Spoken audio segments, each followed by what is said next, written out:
Well, sure, I'm a culture warrior, and I'm a culture celebrator at the same time, because I've got a mind and heart big enough to take in both these elements. The trouble with these warring factions in their self-regarding stupidity is that they can't make that move. Cardinal George understood this, and all the figures I mentioned understood this, and that's the equilibrium that we're losing today, I fear, and why we need someone like him to remind us.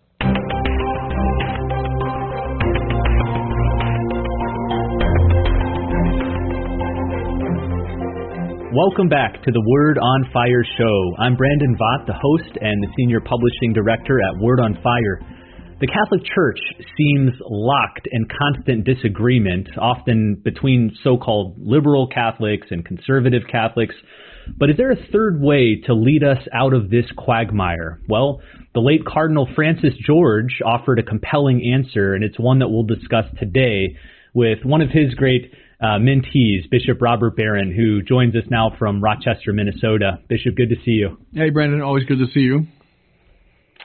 It is a new year, which means a new season of our Bishop Barron Presents series. You've been recording a number of these, which we're going to roll out if they haven't already rolled out already. I wanted to ask you about a couple that you recently recorded. One was with the great Father Joseph Fessio. Tell us about that discussion. It was a delight. Yeah, of course, he's the founder of Ignatius Press and a man who personally knew Henri de Lubac and Hans-Urs von Balthasar and Joseph Ratzinger, and is probably the one in our country most responsible for bringing their thought into the mainstream. So we talked a lot about those relationships. I found that fascinating. What was it like to be with Balthasar, and what was it like to be in a seminar with Ratzinger? The story I found very moving was the older Henri de Lubac, he was a cardinal, so an old man at this time. And Fessio had arrived in Paris after the long journey. He wanted to say Mass. He's in de Lubac's apartment where there's a small chapel. And he said next to him knelt Cardinal de Lubac, humbly serving his Mass. And so I just love those stories, and those and many more I was able to get out of Father Fessio. So I loved it. So if that one hasn't already aired, we'll be sure to share it on YouTube, and then we'll add the audio here to the podcast. Second discussion you had was with another interesting man named Ro Khanna. He is a congressman from your previous state of California. Tell us more about him and how that conversation went. Yeah, he's the representative from, I think it's District 17 in California in the Congress. And it's basically Silicon Valley. So in his district, you have Apple and Google and Facebook, and he's become a prominent figure on the national scene, often appearing on programs and commenting. He's a Democrat, of course, and holds some positions that I would have, very strong disagreement with. In other ways, I think he finds common ground with Catholic social teaching. So we knocked that around quite a bit. I liked him personally very much, and we had a really lively conversation. And that's the way I put it with him. I said, I want to just talk to you not as a liberal or a conservative, but as someone representing Catholic social teaching. So it was, I think, a pretty compelling conversation. Well, today I want to talk with you about one of your mentors and heroes, Cardinal Francis George. Cardinal George passed away back in 2015, I believe it was, so almost 8 years ago. But like many great figures, his words continue to resonate years after his death. In fact, every few months I see him quoted, or an old homily or an old article. And there's one that's currently making the rounds about this divide between conservative Catholics and liberal Catholics. It stems back to some observations he made in 2004. At that time, he was just Archbishop Francis George. In fact, he gave this homily, which I'll quote from in a minute, and the very next day it was announced that he would be Cardinal Francis George. So this is right during that transition. Before we get to his comments, though, tell us, for those who don't know Cardinal George, a little bit about him. Who was he? Yeah, he was a great man, and as you say, a great mentor to me. He was a Oblate of Mary Immaculate. He's from Chicago. He's a Chicago native. Became a member of the Oblates of Mary Immaculate, which is a missionary order.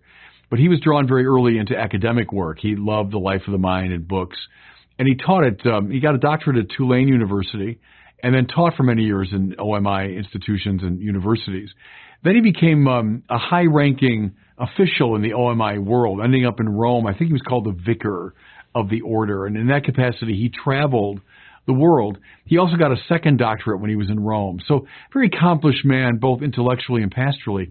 And then he was, during the John Paul II years, he was drawn into the life of a bishop. He became Bishop of Yakima, Washington, was there for a short time, and then he was, for even shorter time, in Portland, Oregon. He was Archbishop there for about 9 months. And then Joseph Bernardine died, the man who ordained me to the priesthood many years ago. And so Chicago was open. And he had emerged by that time as a candidate. So he was made Archbishop of Chicago in 1997.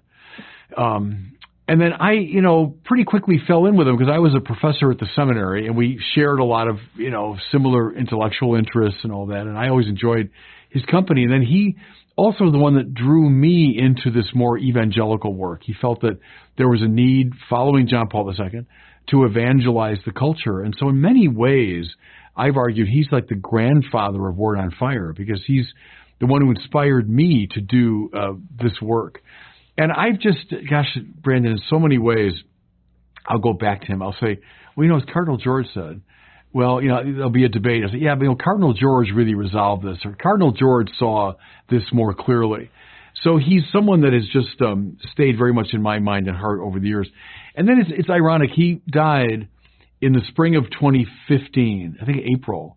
I was named a bishop 2 months later, 3 months later, and then went to California. So he never knew me as a bishop. It happened right after he died. But I've always felt that he's sort of accompanied me during these years. Well, again, the evening before he was named a cardinal, he gave this homily at Old St. Patrick's Church in Chicago. I'm sure you're familiar with it. I know it well. And then he later expanded that homily into an article for Commonweal. The article was titled "How Liberalism Fails the Church." But don't let the title deceive you. He takes equal critical shots at both liberal and conservative Catholicism. But let's start with the liberal critique he makes. I'm going to quote a little bit at length here, about a paragraph. He says, "We are at a turning point in the life of the church in this country. Liberal Catholicism is an exhausted project, essentially a critique, even a necessary critique at one point in our history. It is now parasitical on a substance that no longer exists," end quote. So Cardinal George describes liberal Catholicism as a necessary critique at one point in our history. What's he referring to? What's it critiquing? Right. See, that statement is famous, and it's typical Cardinal George. It needs a lot of unpacking. I think what he means is this. Go back before the council. He and I shared a lot of the same heroes. Thomas Merton and Dorothy Day and Henri de Lubac and Joseph Ratzinger and Urs von Balthasar and Karol Wojtyła. All of those figures I just mentioned would have been seen in 1950, let's say, as liberals. That's to say, they were critical of certain elements within the preconciliar church, especially in regard to liturgy, in regard to mission, in regard to ecclesiology. Now, think of the Second Vatican Council, where a lot of these figures were players. And their thought was influential at shaping the council. Cardinal George was a man very much of that tradition, it seems to me. He would have liked preconciliar liberalism because he would have seen it as a necessary criticism of certain elements within the preconciliar church that needed criticizing. And then he would have recognized Vatican II as this wonderful moment when the church in its missionary elan, the church in its proper self-understanding, its call to universal holiness, the role of the laity, all of those great themes, he would have said, yes, yes. Now, fast forward to the church where, I came of age. He's a young priest by that time, but I'm a kid coming of age. That a certain form of liberalism perdured after the council that was now counterproductive, because it's become parasitical upon a substance that no longer existed. In other words, the excesses and problems of the preconciliar church had been solved in many ways by Vatican II. But if the liberal critique continues as it did, it was now counterproductive. And it was, as he put it there, parasitical upon a substance that no longer exists. And it was not able, he felt, to carry forward the great project of Catholicism. It had become a sort of self-referential, self-destructive, critical position. So I think that's what he means when he says that. He continues in this article from Commonweal, which I'll include a link to this in the show notes so you can read the whole thing. But he says, liberal Catholicism, has shown itself unable to pass on the faith in its integrity, and therefore, in fostering the joyful self-surrender called for in Christian marriage and consecrated life and ordained priesthood, it no longer gives us life. A pretty harsh assessment. Do you still find that true today? Is liberal Catholicism fully exhausted, unable to pass on life? Yes, in the measure that it remains a critical project. It doesn't articulate well the substance of the faith. It doesn't do what John Paul II did so admirably. John Paul was able to hold up the kind of the beating heart of the faith, and to hold up the beauty and truth and goodness of Catholicism, and to propose it as a compelling option in the international conversation. The liberalism that the Cardinal's complaining about here is, again, one that's become fussily turned in a hypercritical spirit, always ready to see the limitations and negativity. Well, see, that doesn't inspire people to give their lives to something. What's that famous line Cardinal Dolan always quotes, that the people, they're not going to give their lives for a question mark. They give their lives for an exclamation point. That if what you're holding up is basically a critical, negative position, people aren't going to give their lives to that. Which is why I've argued for years, Catholic liberalism never gives rise to great vocations. Vocations don't flourish under a liberal regime. John Paul II got that. Mind you, and I think I'm anticipating your next point, mind you, that's a pre-conciliar liberal who got it. Ratzinger, that's a pre-conciliar liberal who got it. Balthasar, pre-conciliar liberal who got it. De Lubac, pre-conciliar liberal. All those people would have been seen by the conservative establishment of the 50s as sort of radical figures. But they, to my mind, I think to Cardinal George's mind too, legitimately criticized elements that were problematic within pre-conciliar Catholicism, and thereby liberated and gave expression to what was rich and beautiful within it. If all you do is continue in the negative tradition without bringing forward the positive, you're going to get this lifeless form that the Cardinal's complaining about. Yeah, let's talk more about that lifeless form, because as he continues, he not only has words against liberal Catholicism, but some sharp words for forms of conservative Catholicism as well. And it's very important. People miss that in his analysis.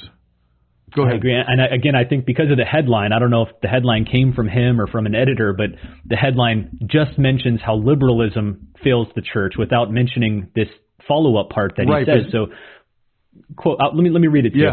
He says, quote, "The answer, however, is not to be found in a type of conservative Catholicism obsessed with particular practices and so sectarian in its outlook that it cannot serve as a sign of unity of all peoples in Christ. It makes the same error as liberals in an excessive preoccupation with the church's visible government." Now, I do want to point out that he's criticizing here a type of conservative Catholicism, not whole cloth, but what type is he referring to here? Can I make reference, Brandon, to a hero that he and I have in common, and that's Cardinal Lustiger of Paris. When I was a doctoral student many years ago in Paris, he was the Archbishop. And Cardinal George deeply admired Lustiger. In fact, invited him to Mundelein when I was a professor there. Anyway, Lustiger wrote an article. He was a priest. He was a priest of Paris. Wrote an article where he said, a plague on the liberal house. So he was sharing all of John Paul's and the Cardinal's concerns about liberalism. But in the French context, he also said a plague on the conservative house that simply wants to identify the church with the Ancien Regime, the pre-revolutionary France, monarchical France, that culture from, let's say, the 18th and early 19th century, the triumphalistic political culture of that era. And he said a plague on the left, a plague on the right, and let's go with, this vibrant, beautiful, true, culturally engaged Catholicism. Well, this was an obscure priest, right, in Paris, writes this letter. It appeared someplace. Well, it came to the attention of John Paul II, who was newly elected Pope at that time. And he said, he's my man. And he very quickly raised him to, I think he was Bishop of Orléans for a short time, and then it came open, he made him Archbishop of Paris. And I think that's very much the Cardinal George's trajectory. Is, yes, he didn't like liberalism for all the reasons we've been saying, but he also, now again, put Cardinal George in the American context, he didn't want a Catholic conservatism that simply identified itself with a particular cultural form. Call it the America of the 1950s, or the liturgical practice of the preconciliar time. He thought that's what rendered Catholicism incapable of engaging the wider culture, of being a really player on the world stage. It became, again, a fussy, inward-looking nostalgia for a lost cultural form. And the point is, Catholicism is meant to transcend all the cultures and therefore able to engage all the cultures. It doesn't get hyper-identified either with 18th century Ancien Régime France or 1950s America. It has a vibrant transcendence, and he saw it in Vatican II. He saw it especially in John Paul II. Again, preconciliar liberal, man of the council par excellence, but Cardinal George saw in John Paul II exactly this. I'm always reluctant to say middle path because that sounds bland. I don't mean it in a bland way, but he saw this, neither this nor that, not conventional liberalism, not conventional culturally determined conservatism, but this vibrant, and what's his phrase, simply Catholicism. Now, George, Lustiger, Wojtyła, Ratzinger, de Lubac, that's what they all saw. They all got that. Now, I'm going to bring myself briefly into this conversation. This, years and years ago, in Chicago, we had this jamboree out on Navy Pier, if people know in Chicago, this beautiful pier that goes out into Lake Michigan. And we had this gathering of Catholics. And the big event was Cardinal George and Andrew Greeley. Andrew Greeley at the time was a very prominent, probably the most famous Catholic in America. You know, more liberal. The Cardinal seems more conservative. Well, I was brought in as kind of a third wheel, you know, on this thing, and I made my little points. But it was a very interesting. I remember that exchange very well because I think the two of them substantially agreed on the very points we're making right now. And it was at that meeting that for the first time I said, I like preconciliar liberals. I tend not to like postconciliar liberals. And it's making this same point. And that set the tone for a lot of my own work and my own thinking. So people have been following me, let's say, especially in the Francis era, when there's been so much polarized debate, and watch the moves I've been making. Where did I learn them? I learned them from Lustiger. I learned them from Cardinal George. I learned them from Vatican II. I learned them from Wojtyła. I'm trying to make the same moves, right? Of a plague on both your houses. I'm for Vatican II. I'm for simply Catholicism. I still think, Brandon, it's the lively issue that we're facing today.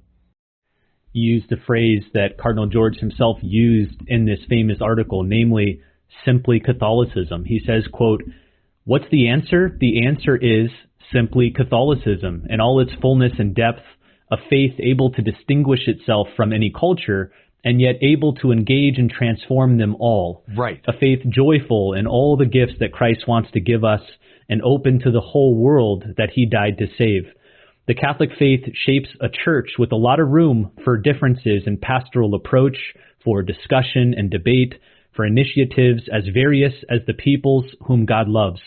But more profoundly, the faith shapes a church which knows her Lord and knows her own identity, a church able to distinguish between what fits into the tradition that unites her to Christ and what is a false start or a distorting thesis, a church united here and now because she is always one with the church throughout the ages and with the saints in heaven." What do you make of that, the stirring cry for simply Catholicism? We could do several shows unpacking that. I'll just mention that very first thing I think he says. It's transcendent to any culture and therefore able to engage every culture. The danger with a conservatism that hyper-identifies with a particular cultural form is just that, is it becomes limited to that form. Authentic, simply Catholicism, in a way, transcends all the cultures and therefore it can engage them all up and down the centuries and now across the world. Again, look at John Paul II World Youth Day. World Youth Day is not just a nice jamboree for kids. It's embodying this very principle. You know, I've often said the kids coming from all across the world with their individual flags, great, your individual cultures, but the church transcends all those cultures and therefore is able to engage all of them. The reason why, if you just stay at the level of politics, you're never going to find peace because the flags will always start fighting with each other. But the church transcends every culture and therefore engages every culture. That's the answer. And see, we've had this civil war, Brandon, for the past 60 years after Vatican II. And John Paul and company, who articulated this vision, found the way past the war. And sadly, it's been revived in recent years. The Civil War has gotten more intense because I think we've forgotten this principle that he gave eloquent expression to. I love how Cardinal George closes this article. He references the very Pope you just did, John Paul II, who was the Pope at the time that he gave this homily and wrote the article. He says, quote, "The current PBS series on Pope John Paul II," there was a documentary called John Paul II, the Millennial Pope.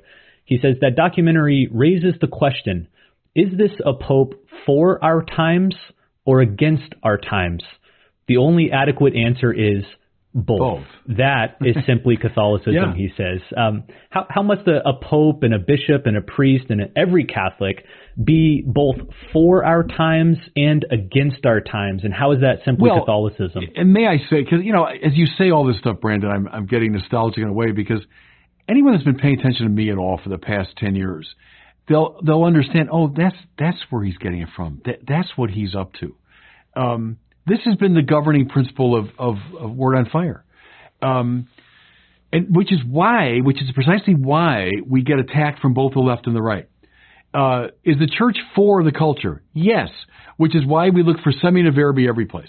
That's why I look to movies and to TV and to the popular culture and reaching out to cultural avatars, because yes, there are semina verbi everywhere. There's a self-regarding, stupid conservatism that would say, "Oh no, we have to just withdraw into our fortress, and everything in the culture is bad." Well, no, that's a stupid position. At the same time, am I against the culture? Yes, in many ways. I've written many articles and done videos and written books about all the demonic and fallen aspects of the culture, and the church has to rail against them from age to age. You know, look at today with the abortion, euthanasia. John Paul named it correctly, the culture of death. This kooky self-invention culture that I've been railing against. Cardinal George died before that really reached its high point. Woke culture. I mean, there's so many elements of the culture that are deeply problematic, and so of course we attack him. And that's why the left doesn't like me. Oh, he's a culture warrior. Well, sure, I'm a culture warrior, and I'm a culture celebrator at the same time, because I've got a mind and heart big enough to take in both these elements. The trouble with these warring factions in their self-regarding stupidity is that they can't make that move. Cardinal George understood this, and all the figures I mentioned understood this, and that's the equilibrium that we're losing today, I fear, and why we need someone like him to remind us.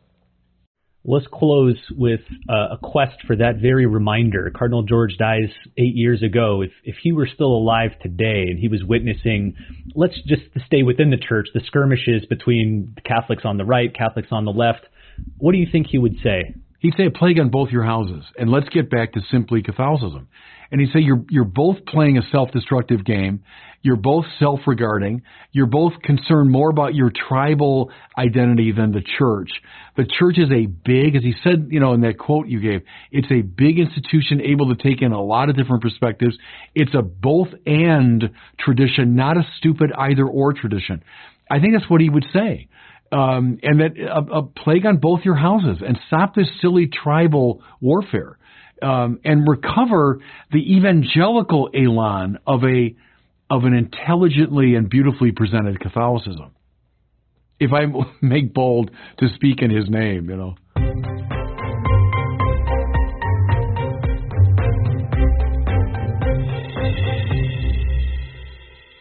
Well, it's time now for our listener question. If you have a question for Bishop Barron, you can send it in to us at the website askbishopbarron.com. Today we have a question from a young girl in Cincinnati. Her name's Amelia. She got a really thought-provoking question about Jesus. Here's Amelia's question. Hello, my name is Amelia. I am 6 years old. I am from Cincinnati, Ohio. My question is, did Jesus ever get sick? Thank you, and God bless. That's a good question. Did Jesus ever get sick? I don't know if, I think I'll let Augusta and Aquinas, if they ever address that question. See, this proves a point I've often made that, a child in her innocence there is going to ask the most penetrating and confounding questions. You'd have to get at it, Brandon, how, he's like us in all things but sin, would lead us to say, well, sure, then, he got sick. It's not a sin to be sick, right? On the other hand, is sickness to some degree a function of the fallenness of the world and therefore of sin? So I suppose if I were Aquinas, that would be my, sed contra and my respondio and everything. Don't do sickness at the physical level, but did he feel sorrow? Certainly. And I suppose you'd say Adam before the fall wouldn't have experienced sorrow, but Jesus clearly experiences that. He weeps and he enters into the anguish of people. And you could say that's a result of sin, So in that sense, I'd be persuaded to say, yeah, he got physically sick. But it's good. I honestly, I don't have a good answer. I don't remember any of the great theologians addressing that particular concern. So I got to think about that some more.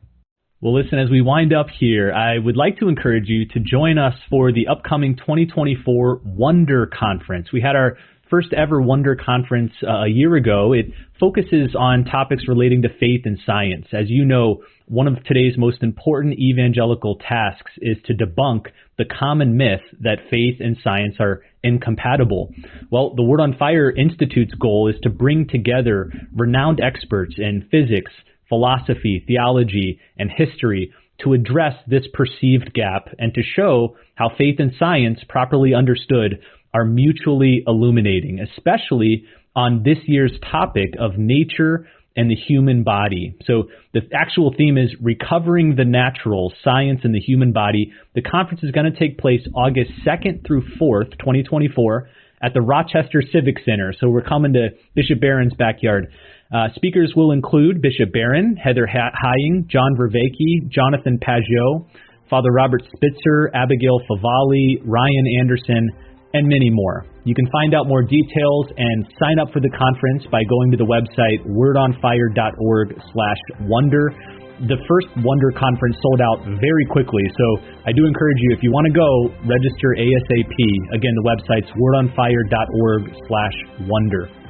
Well, thanks so much for watching and listening. We'll see you next time on the Word on Fire show.